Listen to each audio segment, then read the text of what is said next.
Hey everyone, Ryan Mense here, and in this video I want to talk about the brand new Sony Alpha 1 camera, the A1. So this is a camera that we haven't seen anything like before from Sony. It's jam-packed full of features on the photo side and the video side.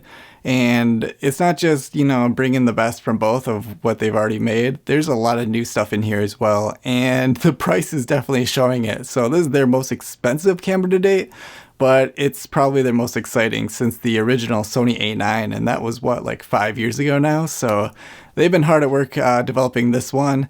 I just want to give my thoughts here as a bird photographer, a bird filmer, and everything going on here from that perspective. So I'm not going to be able to talk about absolutely everything going on with the Sony A1. I just want to hit on the points that stood out to me during the announcement, and that starts with the sensor. So this has got the 50.1 megapixel Exmor RS stacked CMOS sensor with the integral memory, and it is a beast. So it lies in the middle of the road between the A7R4 and the A7R3, where the R4 has 61, the R3 had 42, and this is a 50. So it's probably good because the A7R4 61 is it's awesome to have, but also at the same time, I noticed when I went back to the A9 from the A7R4, so I dropped a whole bunch of megapixels, and you start to realize how lazy you get with that many megapixels in terms of bird photography and, having to really involve yourself in the field craft and to get closer to birds and stuff. You can just crop away forever with 61 megapixels. So this takes a little step back. It's probably good from environmental impact perspective of how you're not totally disturbing the birds. But from a satisfaction standpoint, I missed being a little bit closer to the birds because I had to be, and when you have the A7R4 you kind of start to lose that because you can just do whatever and crop later. So having a step back from that is kind of nice. So 50 is still plenty, and I'm sure that's a good balance between having to get right up onto a bird and being able to stay back and let them, have their piece. If you want to crop in the camera, you want to use the crop mode, the APS-C mode, the Super 35 mode. It has so many names. If you want to get that crop in camera, it's going to give you 21 megapixels in camera crop. And that is going to be more than enough as a final resolution. You can even, crop further than that in post. 20 megapixels is a crazy amount. I mean, a lot of stuff that you see out there is probably cropped to 12 and under megapixels. That is not uncommon at all for bird photography. So having the choice between the 50 and the 20 megapixels for your in-camera, shooting options, really solid for wildlife. It's ISO 100 to 32,000 for the regular, and then it's expandable to 50 to 102,400. Yeah, I'm not shooting anywhere near that, but it'll be good to see what the noise actually looks like. So I'm sure there's going to be sample images and stuff floating around that are in the best conditions possible. But yeah, definitely looking forward to seeing what the noise looks like on this camera. And then moving on, we have the Bionz XR imaging processor. So this is the same processor that we've seen on the A7S III, and what it's known for is being 8 times the processing power of the previous Bionz X. So we're gonna see that trickle down to all areas of the camera. It affects everything. And you're going to see in the spec list just how deep it goes. It's crazy what this thing is doing. We got the 15 stops of dynamic range. Can never have enough dynamic range, especially when you're doing wildlife photography and you're just at the whim of the world. So especially when you're doing backlit stuff where you need to pull up shadows a lot, and maybe if you're doing backlit and there's a sun in the frame, then you need to get the sun highlights dropped. Pushing and pulling everywhere, having that dynamic range in there. Sony's always been super great with this, so 15 stops, looking forward to it. Another cool spec here is that it autofocuses down to -4 EV, so talking about the low light autofocusing capabilities. Sounds like it's a good it's got a good handle on that. -4 that's going to be like your twilight stuff, your early morning. A lot of the times with these cameras, if you switch into AFS, that's going to give you the best autofocus performance. And so typically bird photographers, wildlife photographers, they're going to be in AFC most of the time. I know I am. But if you just need that little extra, if you see that hunting way too much, just try out AFC, and that's usually, or AFS, and that's usually the mode you want to be in when you're really struggling with the low light stuff and autofocusing. Next up, we have the 5-axis in-body image stabilization, and that's going to compensate for up to 5.5 stops. And that sounds pretty run-of-the-mill for what we've seen lately from Sony. So I've had so much luck with the what I've seen in the other cameras. So I've been able to shoot at shutter speeds that are just unbelievable at 600 millimeters with my lens. Just, 1/10, 1/15th, 1/20th, those kind of really slow shutter speeds, handheld. Obviously the subject has to be still as well, but it's just amazing what you can get away with now. I do not use a tripod at all for photography these days. The only reason you would really bring a tripod into the mix is if you're really going to be just staying at one spot and your subject, you're just going to be shooting off frames from one area. You don't really have to switch up your composition much. Those kind of moments do help with the tripod, so you don't have to constantly be hanging onto it for no reason. Otherwise, the stabilization in these cameras is just incredible. It's next level stuff. No more tripods needed for wildlife photography. Now on to the magic number that most wildlife photographers look at almost right away, and that's going to be the continuous shooting frames per second. And the Sony A1 is going to be all the way up to 30 frames per second with the electronic shutter, and that's going to be blackout free in the viewfinder. So you're not going to see, little black images between what you're shooting in the camera like you see all the time with the DSLRs. You do got to know that there's certain modes that's going to work for. So I'm talking about like the compressed and uncompressed raw files. So depending on what you choose there is going to also dictate your frames per second continuous shooting. The uncompressed raws in camera, you're only going to max out at 20 frames per second only. And then there's also a brand new mode, which is the Lossless Compressed Raw. And the Lossless Compressed Raw is also going to be 20 frames per second. Then there's the Compressed Raw, which is different than the rest because this one's going to be a 12-bit file, and then the other ones are 14-bit raw files. So you got your 12-bit file, and it's going to be able to do 30 frames per second in high plus. And this is all very confusing, so to easier digest this, I made a table for you to kind of figure out which modes work where, when, how, why. And from what I've seen in the press materials and what I've heard when asking questions, the 30 frames per second only works in high plus mode, and that rings some bells for me because high plus mode for any other Sony camera means there's compromise, so it's practically unusable for any other camera. So you got like your shutter lag, or not shutter lag, your viewfinder lag, or your monitor lag when you're using high plus mode. So what you're shooting, if you're holding down the shutter and you're getting those continuous frames, what you're seeing in the camera is actually delayed. So you're not seeing the most immediate image, which is going to be a problem if you're doing anything that's moving. And also there's going to be limits for the aperture. So if you're shooting, this depends on the camera. It's usually like f8 or f16 maybe, and upwards. If you're shooting at those, the focus is locked on the first frame you shoot. So there's no autofocus going on if you're using high plus mode for some of those cameras at certain apertures. So there's all these like asterisks about using high plus mode. However, with this camera, it kind of seems like they don't have limitations on it, and that's going to be something to definitely watch out for. I'm looking forward to getting this camera in my hands and seeing how that 30 frames per second actually works in the real world, and if there's any asterisks involved. So we got the 30 frames per second, 20 frames per second in the electronic shutter, and you should know that for a mechanical shutter, it's going to be 10 frames per second.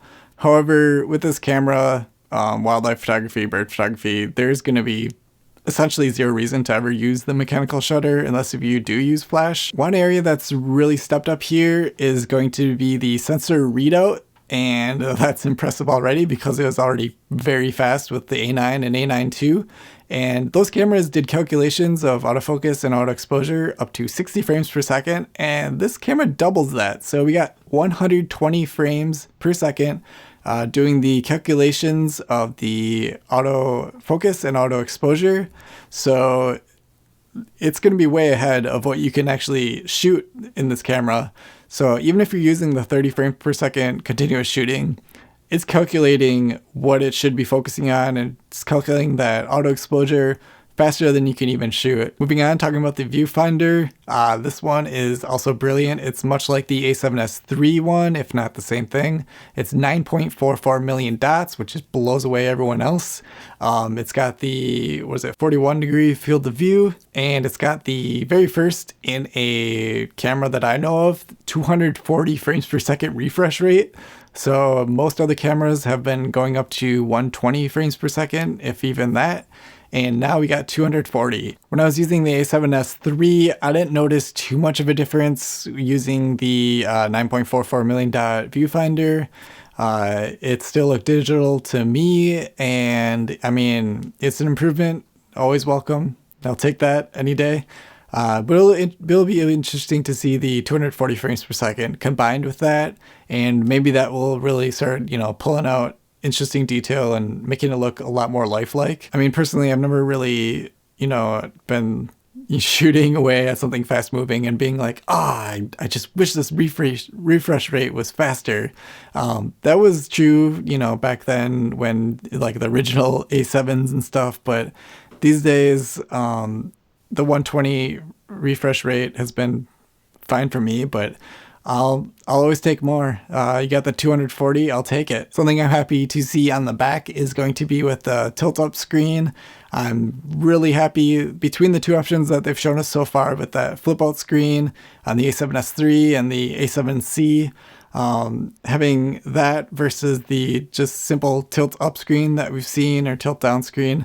I take that every day of the week. I hate the the flip-out screen of the other cameras so much. It's super bad when you're using the telephoto lenses and you're really squared up and you're zoomed in so far looking one way, and then you got the screen off to the side and you're looking at that to see what's going on over here. It's just super disconnected, and I can't stand it. So I'm really happy that they kept it in line with the lens, and so it's just a simple tilt up, and I use that all the time for waterfowl stuff and anything that's going on the water, because you can go super low and you don't have to kill yourself to get that low. You don't have to crank your neck and arch your back and get into these terrible positions. And of course, as you would expect, this has the silent distortion-free shutter that we've seen on like the Sony A9s and whatnot. This one's going to be a 1/32,000th anti-distortion shutter. So it's going to be reducing the rolling shutter effects by 1.5x compared to the A9 II using electronic shutter. That's what I wrote in my notes. So 1.5 difference of a camera that already doesn't really have any strange artifacts from panning around and stuff using the electronic shutter. So 1.5 times above something that was already perfect. I'll take it. Talking about the autofocus, there's also going to be improvements here. There's the real-time eye autofocus for humans, which is now going to be working 30% better or more reliable for recognizing faces and eyes. However, that has nothing to do with wildlife and birds. So for the IAF for animals, there is an improvement as well. So it's going to be able to detect when an animal is sideways or even upside down. And remember that the IAF for animals is all based around dogs and cats. So if your subject doesn't look like a dog or a cat, it's probably not going to work out too well. However, there's been instances where people have found that it does work okay. We've all been waiting for it, and it has finally arrived, and that's going to be the eye autofocus for birds. And it's just a long time coming, I think. I kind of have the idea that they've been working on this for quite a number of years. I've definitely noticed an uptick on bird photography from some of the Sony employees. I can't imagine how hard that would be. Bird eyes, there's just so many variances, and not only that, when you have like the plumages that offer very low contrast between the eyes, in the presentation I saw for like the press, there was a black-capped chickadee, and you know, it has the black cap and then you got the black eye, and there's just no contrast there, yet it showed a box around the eye. And I'm not sure if it was probably just simulated, but I mean, it's straight from Sony. You put that in a slide from Sony. I'm going to consider that official, that you can get eye autofocus on a black cap chickadee, which would seem extremely difficult, especially the photo that they showed as an example. So I'm really, really, really excited, obviously, to see how this works in the real world, whether it's all just marketing or if it's the real deal and it's going to be working flawlessly. From what I read, it does the eye autofocus, whether they're perched, whether they're in flight, whether they're perched and going into flight, whether there's scene changes going on. It's supposedly going to work for all of them. And I will say, from what I've seen, the introduction stuff from Sony, as far as their software goes, a lot of it is super good, like right from the get-go. So like when they introduced eye autofocus for humans just a few years ago, it worked way better than you would have probably ever imagined it would. So I do have high hopes for the bird eye autofocus working super well in this camera. Just gonna have to wait and see. But they're listening, and that's a big deal to me right there. With the real-time tracking, you can now temporarily disable it with a custom button. So you can do the real-time tracking, and when it starts, you can go two ways. Either it's too good and you want to stop the tracking now, you can just hit a button and the tracking will go away. Otherwise, I take it as well as like it's just not going where you want it to go. So you can just hit a button and it disables, and you can get yourself back on track quicker instead of having to lose your tracking, try to reacquire the tracking. And if that doesn't work again, you have to keep on trying over and over. That's like the main reason why I have tracking full on disabled in my Sony cameras. It's just too inconsistent. And a lot of times when you have it activated, you start panning around with the bird or whatever, and if you lose it, you now have to like readjust your camera totally. Whereas if you were just using a traditional focus point, your focus point would still be on that bird. If you lose it, you just, nudge it a little bit. You don't have to like totally reframe your camera at all. But it'll be interesting to see that little improvement with being able to disable it on the fly. So this camera does have the pixel shift multi-shooting, which we normally see in an A7R style camera. And for this one, if you're deciding to use the 16 frame composite, it's going to output a 199 frame. I realize as I'm saying this now, it doesn't actually output. I think you still have to do this in the computer, but it's a 199 megapixel composited final product when you're doing the 16 frame shooting. So the resolution is obviously just blows your mind. I wrote it down. It's 17,280 pixels by 11,520 pixels.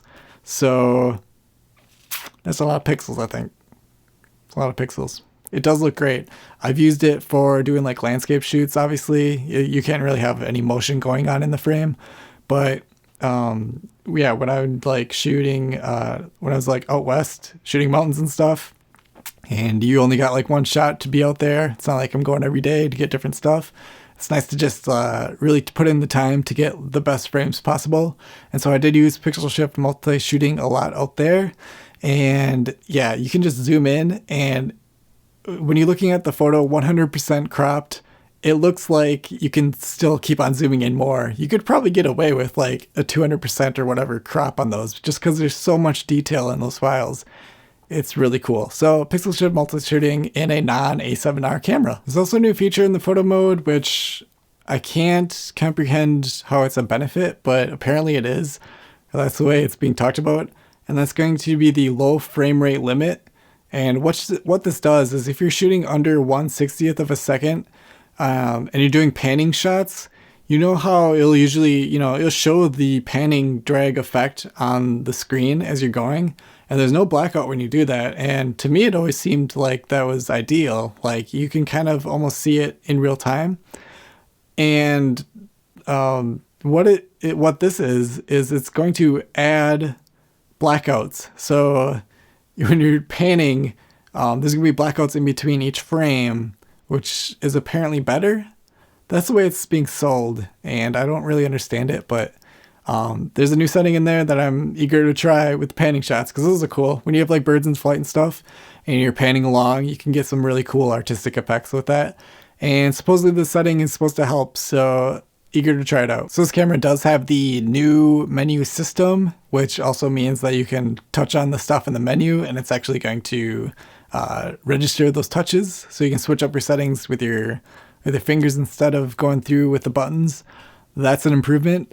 It's also going to do the split between the movie and the still shooting, so you can have settings set up for your still shooting, and once you switch over into movie, you can have it so it switches to a whole different set of settings. So you can have it so your shutter speed on movie is going to be 1/50th of a second, aperture of f8 or something, and then when you switch over to the still side, it's going to go back to 1/2000th of a second, or f 5.6 and stuff like that. So you can have two independent modes going on side by side, and it's just quick switching between those two. And then like the Sony A9, it also has the shutter close function. So when you turn the camera off, the shutter will also close to physically block the sensor. So hopefully that will mean much less dust and whatnot coming in.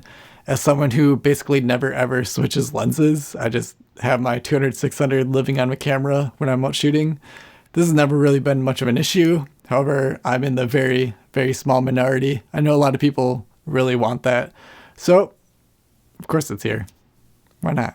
The shutter itself is going to be a dual-driven carbon fiber shutter, and it's rated up to 500,000 actuations, which is about as high as I've seen cameras come out with. So long longevity in mind for this one. As we've seen with the A7S III and the FX6, this one's also going to have the 2 slots, and then on each slot you can either put in an SD card or a CF Express Type A card. And this is also going to be taking the Sony Z batteries that we've seen in all the latest releases of Sony cameras, so no new battery to buy. And it's also going to use the same grip as the A7R4, the A9 II, the A7S III. It's got the same body style as those cameras, so the grip's going to fit in there as well. By the way, get the grip. These cameras are so much better with the grip. They actually fit in your hand, and it makes all the difference. So get the grip, please. So the headlining feature, of course, is going to be the 8K video. And it does do 8K. There's a little bit of a limitation to it. So it does 10-bit 420. It's going to be XAVC HS only. It's going to be long GOP only. The file is going to be 8.6K oversampled, and that's going to be downscaled into that 8K. So you got the benefit of having the detail and stuff that you're used to seeing when you oversample the footage. You're going to still have that in 8K. And the really cool thing about this 8K is it's going to be able to record straight into the SD card. And so you don't even need the CF Express Type A. Those are way more expensive cards, but you don't even need them for the 8K if that's the headlining feature that you're super interested in. That's probably thanks to being 420 rather than 422. You can record HD proxy files in the 8K mode and recording that simultaneously. It's got all the expected autofocus capabilities that you're used to in movie mode. So you got your IAF for humans, you got your tracking, touch tracking, all that stuff is apparently going to be in 8K. It's also got the picture profiles, so your S-Logs and Cine profiles are going to be there. So there's no hard recording time limits in this camera, and that goes for 8K as well. So you can do unlimited recording. However, the heatsink will eventually cause you problems. And so Sony's saying around 30 minutes that heatsink is going to shut down the camera probably. And I'm sure there's people that are going to be modifying this camera or coming up with some weird inventions to get around it and dissipate that heat a little bit differently. But us mere mortals can expect around 30 minutes of record time, which I'm sure that's like straight record time too. Can you even do like straight record? Like, imagine how much memory that must take up to do straight recording 30 minutes 8K footage. So realistically, I don't think anyone's really going to hit a record time limit in this camera unless if there's doing something, really special, really, for no reason doing 8K. Now, of course, filming wildlife and birds and stuff, you can't always get close. So having an 8K file should technically open up some cropping ability. Even if you're outputting to a 4K, you still have that 8K to the source file to crop down from. So you can do the cropping. You can even add some stabilization or whatever you need to do outside the frame. It'll be interesting to see. It seems like you shouldn't be able to get away with it, but I don't know. I haven't used an 8K file before, so we'll see how that works out.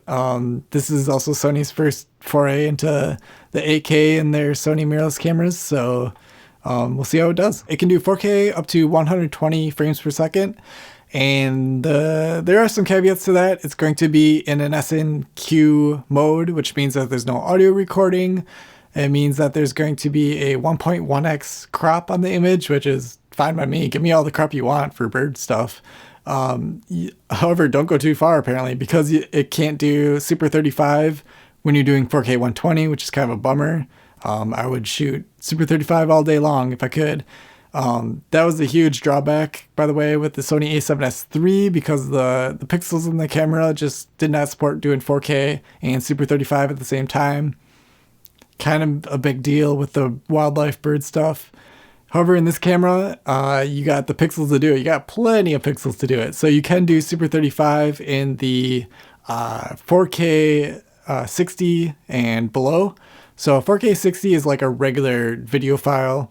It's going to be up to the 600 megabits per second. It's got the audio recording, obviously, and you got all the recording options that you've seen on the a7S III. So you got the XAVC SI, XAVC HS, you got 10-bit 422.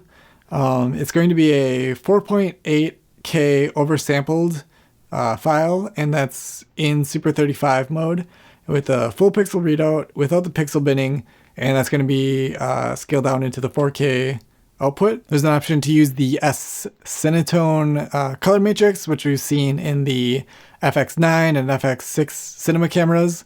That's going to be in this camera as well. In video, there is 15 plus stops of dynamic range. And like we've seen in the a7S III and I think a few other Sony cameras, there's active steady shot image stabilization, which means it's a digital stabilization, but it's also really good. So it's not going to work for 4K 120, but 4K 60 and less, you can do active stabilization, which definitely will come in handy for if you're just doing mostly photography and then you decide to do a little bit of video, just handheld of birds and stuff.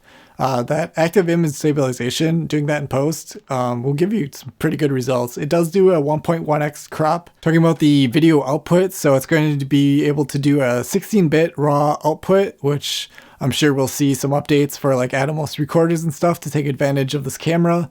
And it's also going to do something pretty cool. So it's got a 4.3K outputted signal, which means it's still going to oversample if you're recording into a 4K DCI image. Thought that was really cool as well. So how much is it going to run you?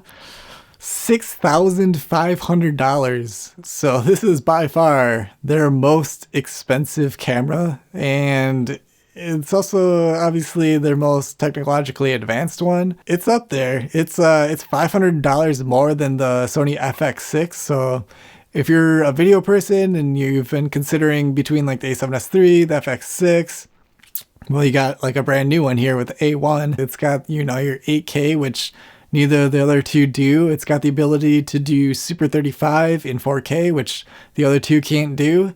So it's definitely interesting. There's a lot to talk about, a lot to see with this camera. This definitely does seem like one of those cameras that you just have to use in order to really understand just the impact of all these features.